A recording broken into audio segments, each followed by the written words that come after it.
1절 말씀부터 보겠습니다.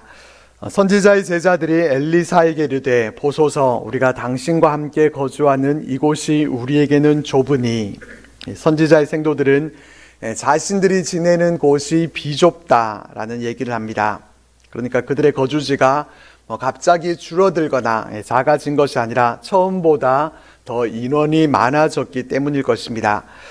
여기에 대한 정보들은 정확하게 알려져 있지 않습니다. 선지자 생도들이 지내던 그곳이 어디였는지, 또 우상 숭배만 일삼던 북이스라엘에서 어떻게 선지자 생도들의 그 숫자가 더 늘어날 수가 있었는지, 이에 대한 정보들은 우리가 알 수 없습니다. 짐작해 볼 수 있는 것은 엘리야와 엘리사가 활동하던 그 시절에 북이스라엘은 하나님의 많은 이적들이 일어났었고, 또 그래서 우상을 믿던 자들 가운데서 하나님을 믿는 자들이 더 생겨나게 되었다라는 정도입니다. 또 엘리야 때보다는 이 엘리사 선지자 시대에 하나님을 찾는 자들이 더 많아졌다라는 정도만 우리가 짐작해 볼 수 있습니다. 그렇게 거주지가 좁아진 문제로 인해서 이 선지자의 제자들은 뭐라고 말하고 또 엘리사는 뭐라고 말하는지 2절 말씀을 보겠습니다. 우리가 요단으로 가서 거기서 각각 한 제목을 가져다가 그곳에 우리가 거주할 처소를 세우사이다 하니 엘리사가 이르되 가라 하는지라. 그들은 요단으로 가서 목재를 가지고 새로운 처소를 세우자라고 건의합니다. 당시 선지자들의 제자들에게는 물질적인 그런 후원자도 없었습니다. 그리고 건축 기술자를 구할 수도 없었습니다. 그래서 그들은 직접 처소를 짓겠다라고 하면서 이 허락을 요청했습니다. 이에 대해서 엘리사는 가라라고 하면서 그들을 보내려고 했습니다. 근데 제자 중에 한 사람이 당신도 종들과 함께 하소서라고 하면서 이 동행하기를 요구했을 때 이 엘리사 선지자도 함께 가게 됩니다. 엘리사는 이렇게 제자들의 의견을 지지해주고 또 그들과 동행하기를 마다하지 않는 사람이었습니다. 이렇게 누군가의 의견을 지지해주고 또 동행해주는 자가 있다고 하는 것, 이것만 해도 얼마나 큰 힘이 되고 또 좋은 일인지 모릅니다. 선지자의 제자들은 이제 요단에 이르러서 나무를 베기 시작합니다. 그때 어떤 일이 생기는가 하면 쇠도끼를 물에 떨어뜨리게 됩니다. 나무꾼이 나무를 하다가 쇠도끼를 연못에 빠뜨리고 울고 있었더니 산신령이 이 금도끼를 들고 나타났던 이 금도끼, 은도끼 이야기가 생각나지만은 이 전래동화와는 다른 이야기입니다. 전래동화에도 이 도끼를 빠뜨린 나무꾼이 울고 있었던 것처럼 이 도끼를 빠뜨린 이 선지자의 제자도 마찬가지였습니다. 이는 빌려온 것이니이다 라고 하면서 빌려온 것이기 때문에 탄식을 했습니다. 그 당시는 쇠도끼가 흔하지 않고 귀했습니다. 청동기 시대에서 철기 시대로 넘어오면서 그때까지만 해도 철기 제품이 꽤나 귀했다고 합니다. 쇠도끼도 아무나 갖기 어려운 것이었기 때문에 이 가난한 선지자의 생도들은 이것을 소유할 수가 없었고 빌려왔던 것인데 그것을 물에 빠뜨리게 된 것입니다. 율법에 따르면은 빌린 재산이나 이 가축의 분실되었거나 또 죽게 되면은 완전한 값으로 갚아야 했습니다. 그 값을 갚지 못하게 되면은 노예로 팔릴 수도 있었습니다. 도끼를 빠뜨린 사람은 그래서 소리를 지른 것입니다. 이 해결하기 어려운 힘든 문제 앞에서 엘리사가 도끼가 어디에 빠졌는지를 물어보니까 누군가가 빠진 곳을 알려줬습니다. 엘리사는 어떻게 하는가 하면은 나뭇가지를 베어서 그것을 물에 던졌습니다. 그랬더니 도끼가 떠올랐습니다. 그것을 집으라니까 그 떠오른 도끼를 집었다라고 하면서 이야기가 상당히 싱겁게 끝이 납니다. 여기서 몇 가지를 짚어보면은 엘리사가 모든 것을 다 알고 있지는 않았다라는 것입니다. 엘리사는 도끼가 어디에 빠졌는지를 물어봤습니다. 그리고 엘리사는 꼭 그냥 기도를 하는 것이 아니라 소금이나 가루를 쓴다든지 나뭇가지를 던지는 이런 눈에 보이는 행동을 보여준다는 것입니다.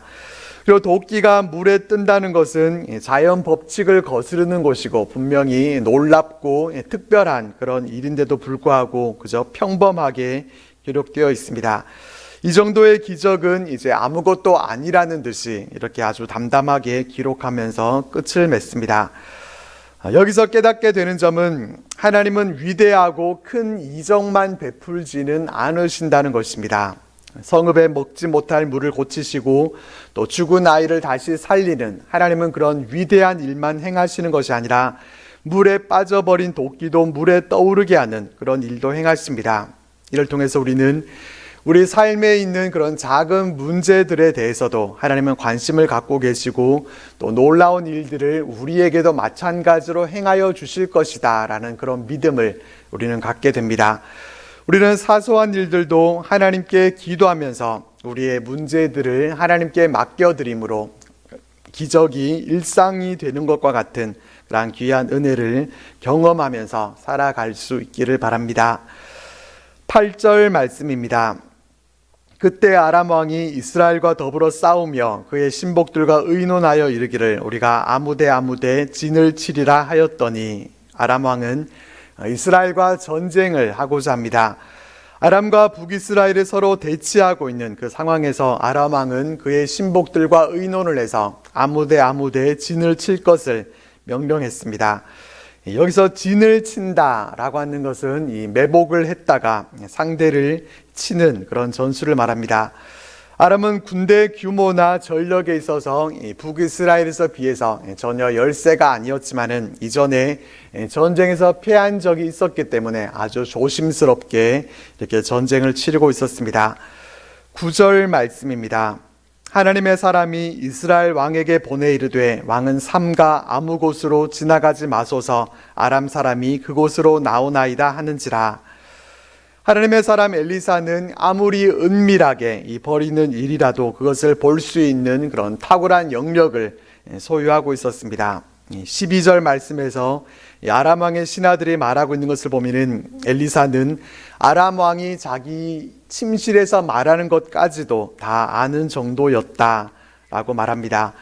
엘리사는 그런 능력으로 이 아람의 매복 작전을 알고서 이를 또 여호람 왕에게 이스라엘 왕에게로 가르쳐 줬습니다. 엘리사는 아람의 매복군이 숨어 있는 곳이 어딘지를 알려주고 또 그것으로 지나가지 말도록 그렇게 충고를 해서 그 말대로 해서 왕은 자신의 생명과 또 군사들의 생명을 지킬 수가 있었습니다. 아람 왕은 자신이 세운 그 계획이 번번이 그렇게 실패를 하게 되니까 자신의 부하들 가운데서 분명히 내통하는 자가 있을 것이다 라고 그렇게 의심하기 시작했습니다. 신하들 중에서 그렇게 내통하는 자가 있지 않고서는 그런 일이 있을 수 없다 그렇게 생각했기 때문입니다. 아람 왕이 아니라 다른 사람이라고 해도 그와 같은 일을 계속해서 반복하면서 경험했다면은 상식적으로 그렇게 의심할 수밖에 없을 것입니다. 그때 신복 중 한 사람이 12절과 같이 말합니다. 그 신복 중에 한 사람이 이르되 우리 주 왕이여 아니로소이다. 오직 이스라엘 선지자 엘리사가 왕이 침실에서 하신 말씀을 이스라엘의 왕에게 고하나이다 하는지라.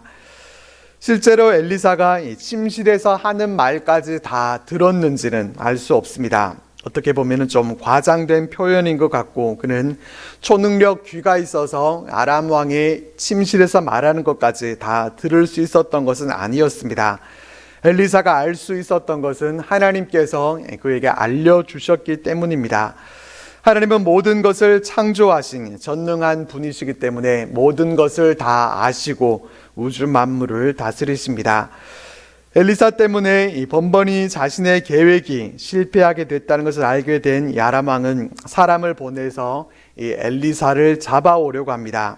엘리사만 없으면은 이스라엘을 이길 수 있겠다 그렇게 생각을 한 것입니다. 엘리사가 어디에 있는지를 알아보겠더니 엘리사가 도단에 있다라고 하는 첩보를 또 수집하게 됐습니다. 아람 왕은 엘리사를 잡기 위해서 말과 병거와 또 많은 군사들을 도단으로 보내서 도단성을 에워쌌습니다.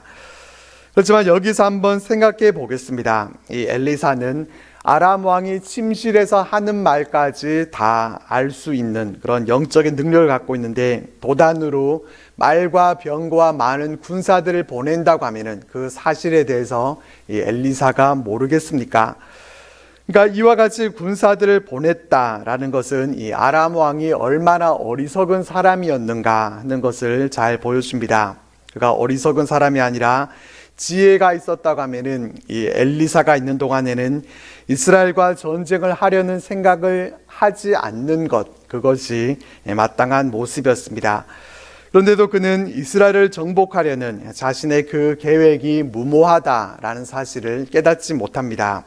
엘리사를 잡아오기만 하면은 될 것처럼 그렇게 생각하면서 자신의 욕심을 버리지 못하고 끝까지 자신의 생각을 고집합니다. 자신이 하려고 하는 일이 하나님을 대적하는 일이라는 사실을 모르고 그는 끝까지 자신의 생각을 밀어붙이는 그런 어리석은 자였습니다. 우리는 덮어놓고 내 생각이 맞다고 생각하고 자기 생각을 끝까지 고집할 수 있습니다. 어제 어떤 일이 있었느냐면은 제가 집에 식사하러 가기 전에 메뉴가 뭔지를 제가 카톡으로 물어봤습니다. 그랬더니 계란 후라이에 김이라고 그렇게 답을 보냈길래 제가 감자볶음도 하나 하면 좋겠다 그렇게 했더니 그러겠다고 했습니다. 그러고 나서 밥을 먹으러 갔는데 웬 김치 냄새가 나길래 김치찌개도 했나 싶었더니 김치볶음밥이 있었습니다. 그래서 알고 보니까 제가 감자볶음이라고 보냈는데 그것을 김치볶음으로 그렇게 잘못 알고는 그러면은 김치만 그냥 볶아 놓으면 되는데 김치볶음밥을 만들어 놓은 것이었습니다. 입맛이 까다로운 저는 그날 그냥 라면을 끓여 먹었습니다. 결론적으로 우리는 아람 왕과 같이 자신의 생각과 욕심을 끝까지 밀고 나가는, 자신의 생각이 맞다고 그렇게 생각하고 그것을 밀어붙이는 그런 어리석은 짓을 하지 말아야 합니다. 덮어놓고 내 생각이 맞다고 주장하면은 밀어붙일수록 그것이 자신에게는 해가 될 수 있습니다. 15절 말씀입니다. 하나님의 사람의 사환이 일찍이 일어나서 나가보니 군사와 말과 병거가 성읍을 에워쌌는지라. 그의 사환이 엘리사에게 말하되 내 주여 우리가 어찌하리까 하니. 엘리사의 사환은 아침에 일찍이 일어나서 보니까 아람의 군사와 말과 병거가 이 성읍을 에워싸고 있는 것을 보고서 부르짖었습니다. 내 주여 우리가 어찌하리까. 엘리사의 사환의 이 모습을 통해서 우리는 우리의 모습을 돌아보게 됩니다.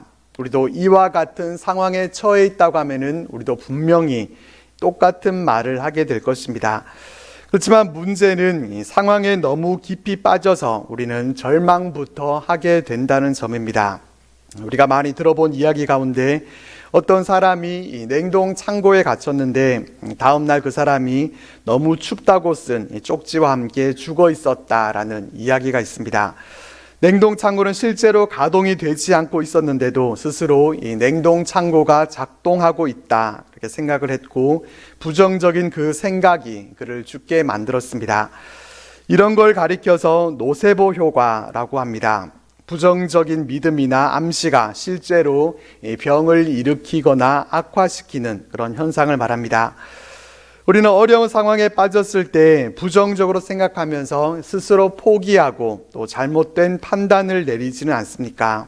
믿음의 사람들은 그러지 말아야 합니다. 엘리사의 사환은 엘리사 곁에 있으면서 이전에도 얼마나 놀라운 이적들을 많이 경험을 했겠습니까? 그런데도 그는 엘리사와 함께 하시는 하나님은 그가 보지 못하고 자신을 포위하고 있는 아람의 군사들만 보고서 절망에 빠지고 만 것입니다. 우리는 아무리 힘든 고난을 만나더라도 부정적으로 생각하고 절망해서는 안 됩니다. 절망하는 것은 하나님이 우리와 함께하고 계시다라고 하는 것을 믿지 못하는 것이고 불신앙입니다. 우리는 절망하는 것은 바로 이와 같이 우리가 하지 말아야 할 것이라는 것을 기억하면서 우리는 믿음의 사람답게 살아갈 수 있기를 바랍니다. 이 사환의 절망적인 탄식에 대해서 엘리사는 어떻게 대답을 해주는지 우리 16절과 17절 말씀을 같이 읽어보겠습니다. 대답하되 두려워하지 말라. 우리와 함께한 자가 그들과 함께한 자보다 많으니라 하고 기도하여 이르되 여호와여 원하건대 그의 눈을 열어서 보게 하옵소서 하니 여호와께서 그 청년의 눈을 여심해 그가 보니 불말과 불병거가 산에 가득하여 엘리사를 둘렀더라. 아멘. 엘리사는 두려워하지 말라라고 하면서 우리와 함께한 자가 이 아람 군대보다 더 많다고 합니다. 분명 아람 군대밖에 안 보이는데 엘리사는 이상한 말을 하고 있는 것 같습니다. 하지만 엘리사가 그의 눈을 열어 보게 해달라 이렇게 기도했더니 사환의 눈이 열렸고 눈을 열어서 보니까 이 불말과 불병거가 산에 가득하게 이 엘리사를 둘러싸고 있었습니다. 그러니까 불말과 불병거가 둘러싸고 있다라는 것을 사환은 보지 못하니까, 그래서 알지 못했던 것이고, 하나님이 눈을 열어주시니까 둘러싸고 있는 그 불말과 불병거들을 보고서 용기를 낼 수 있었을 것입니다. 우리도 이 점을 기억해야 합니다. 하나님은 불말과 불병거를 우리 삶 가운데도 보내셔서 보호해주고 계시는데도 다만 우리가 그것을 보지 못하기 때문에 그 보호함이 없다고 생각하고 절망에 빠질 수 있습니다. 하지만 보지 못한 것뿐이지 이 불말과 불병거가 둘러싸고 있었던 것처럼 우리는 불말과 불병거를 보내서 보호해 주시는 그 하나님의 은혜가 우리에게도 함께하고 있음을 우리는 알아야 합니다. 이 은혜를 깨닫기 위해서는 우리 영안이 열려야 하고, 우리의 영안이 열리려면 기도해야 합니다. 우리는 기도함을 통해서 영안이 열리고 또 열려진 영안으로 우리와도 함께하고 계시는 하나님의 그 보호하심의 손길을 우리가 보면서 믿음의 용기 내어서 승리할 수 있기를 바랍니다. 아람의 군대가 산에서 엘리사에게로 내려올 때 엘리사는 다시 기도합니다. 이번에는 저 무리의 눈을 어둡게 해달라 그렇게 기도합니다. 그랬더니 이 아람 군대는 그 앞을 제대로 분간할 수 없게 됩니다. 그래서 엘리사는 그들을 인도해서 사마리아로 데리고 갑니다. 도단에서 사마리아까지는 약 19km 정도 된다고 알려져 있습니다. 이들은 포로처럼 이 북이스라엘의 수도인 사마리아로 인도됐고, 거기서 엘리사가 다시 그들의 눈을 열어달라 그렇게 기도를 하니까 그들은 자신들이 사마리아 한가운데 들어와 있다는 것을 알게 됐습니다.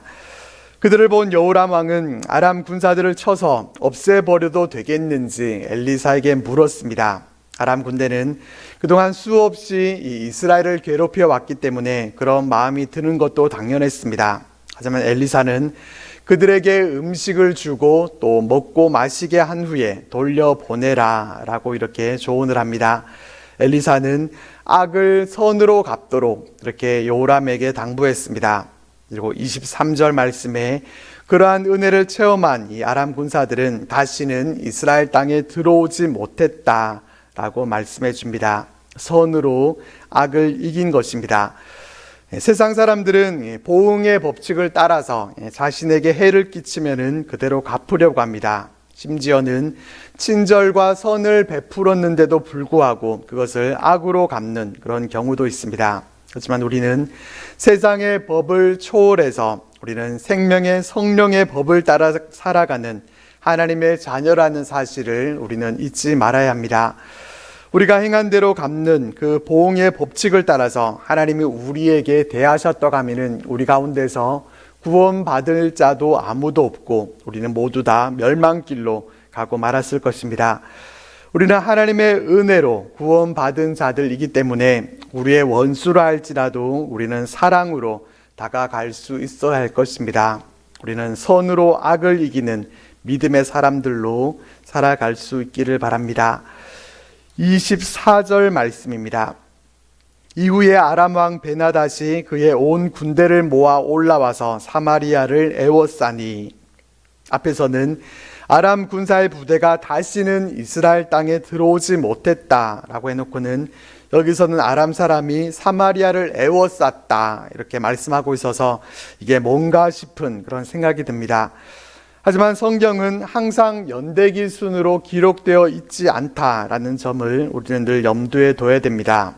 이 부분은 시간 순으로 앞에 있었던 일보다 뒤에 있었던 일인 것은 맞습니다. 이 사건은 앞에 사건에서 시간이 어느 정도 지나서 이 엘리사의 생애 말기에 있었던 사건으로 이렇게 알려져 있습니다.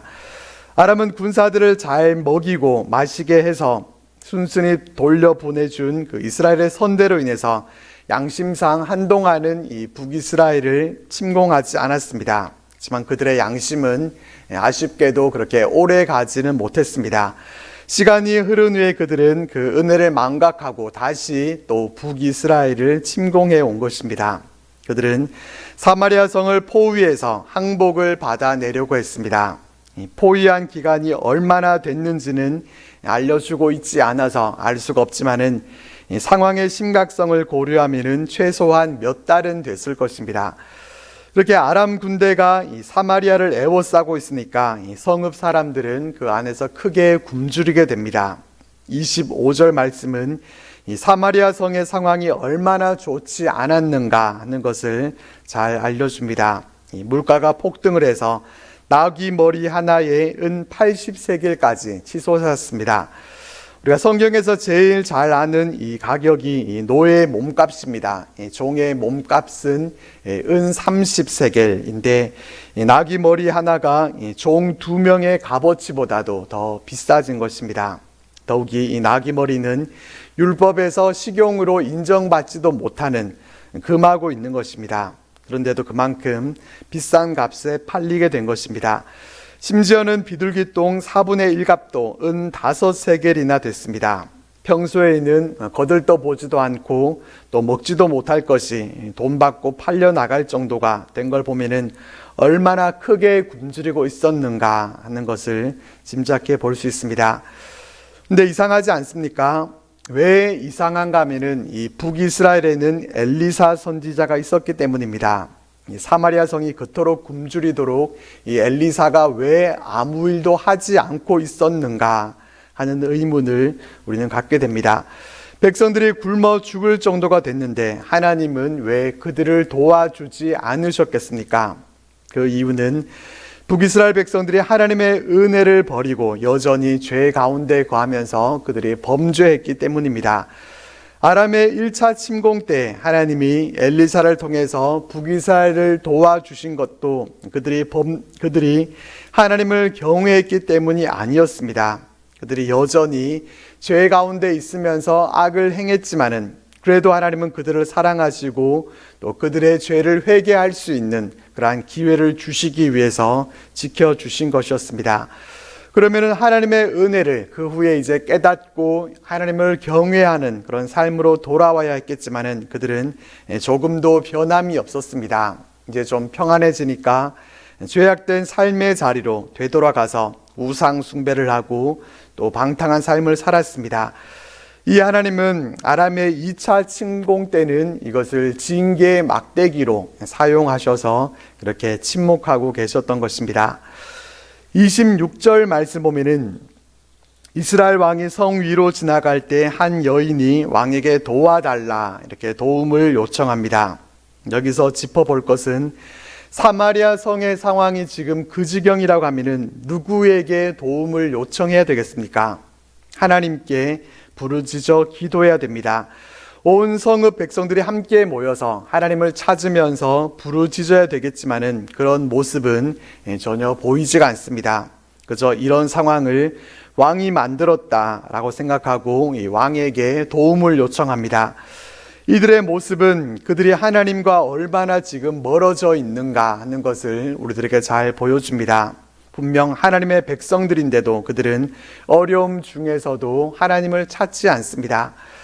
왕에게 도움을 요청하니까 왕은 뭐라고 하는가 하면은 여호와께서 너를 돕지 아니하시면 내가 무엇으로 너를 도우랴? 타작 마당으로 말미암아 하겠느냐? 포도주 들로 말미암아 하겠느냐라고 합니다. 이 말을 보면은 하나님을 언급하고 있기는 하지만은 전혀 그런 내용은 아닙니다. 그는 사마리아 성의 극심한 식량난에 대해서 자신이 왕이지만은 아무것도 할 수 있는 것이 없다고 하는 한탄과 체념의 표현으로 이와 같이 말을 했습니다.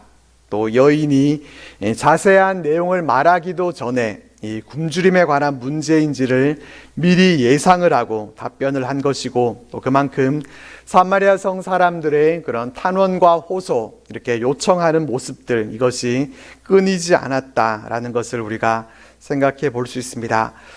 왕은 다시 여인에게 무슨 일이냐라고 묻습니다. 왕으로서 어떤 판결을 해줄 것이 있는가 하는 것을 물었습니다.